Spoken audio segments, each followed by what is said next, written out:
Please give us your name and address. Thank you. Ramzie Fathy, 12506 Mount Bay Drive. All right, 1 second. Okay. As an alternative to the traditional 9-month school year, many administrations across the country have begun to implement the balanced calendar. The balanced calendar shortens the summer break to 3/4 its traditional length and instead operates on cycles of 9 weeks of classroom instruction with 10-day intersessions in between. Administrators are pushing for the balanced schedule in order to improve memory retention, a fallacy based off of inconclusive results. I'm here today to argue that the balanced calendar faces serious complications that limit our abilities to develop as learners and future leaders by curbing student involvement in extracurricular activities, providing questionable impact on our academic achievement, and furthering the financial strain on our school system that has already resulted in budget cuts upward of $3 million. Proponents of the balanced schedule argue that changing the school schedule will ultimately produce higher test scores by limiting the summer slide, or the educational setback that can happen when students aren't strengthening the skills that they learned in the classroom the past year. We worry because some youth face anything but idyllic summer months. When the school doors close, many children struggle to access educational opportunities. Proponents flaunt the notion that it may help memory retention, but at this point in time, we can't afford to hear it can or it may. We need to know that it will. Current research does not substantiate the argument that a balanced schedule actually produces smarter students. Studies conducted by a myriad of organizations, including the American School Board, the Educational Resource Services, and research published in the Journal of Research and Development in Education, have not shown that test scores show a significant improvement with a balanced curriculum. Even when controlling for comparison issues such as poverty and overcrowding, research still demonstrates that the gains are minimal. Based off of test results collected by the U.S. Department of Education, gains for students on a year-round curriculum were less than 1% larger.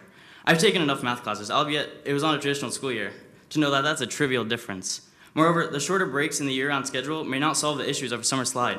A study by Christopher Nolan, a psychologist based at Auburn University, showed that all knowledge liable to be forgotten will occur in a span of 2 to 3 weeks. Therefore, even shortening summer to 30 days will have little to no benefit on a student's retention of information. Well, some of you might be thinking then, let's just do away with breaks altogether. I mean, hey, parents don't see their kids enough as it is. What difference would it make?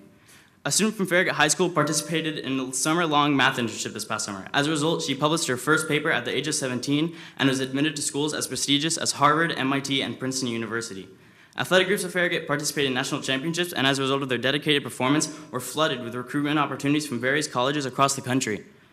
Encouraging students to maximize their summers by giving their undivided attention to summer internships or jobs allows them to truly gain and learn skills from their experiences.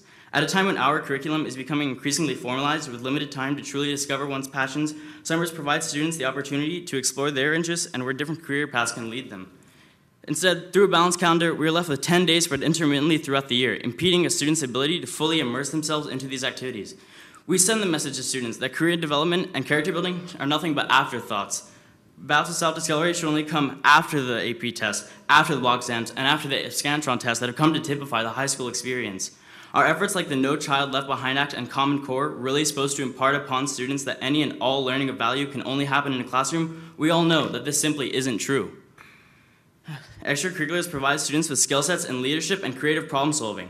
These are critical building blocks for our transition to adulthood that cannot be learned solely in the classroom.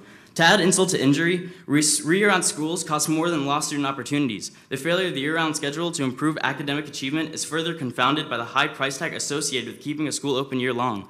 So year-long schools in Georgia saw a rise in costs up to $18,000 per district. Moreover, in Louisville, Texas, costs soared to almost $6.1 million more per district.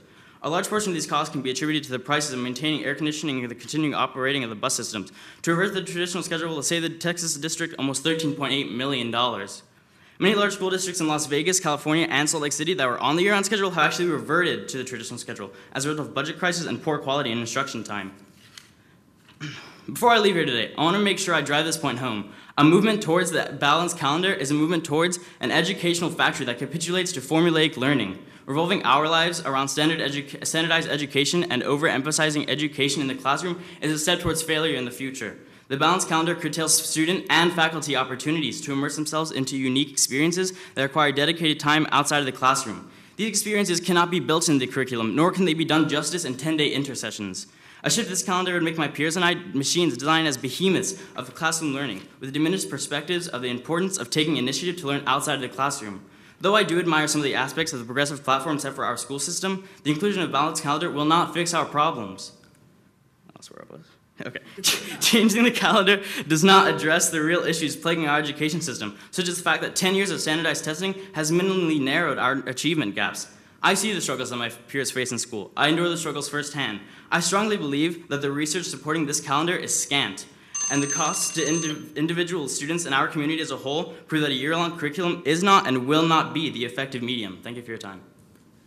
That's all I got. Thank you.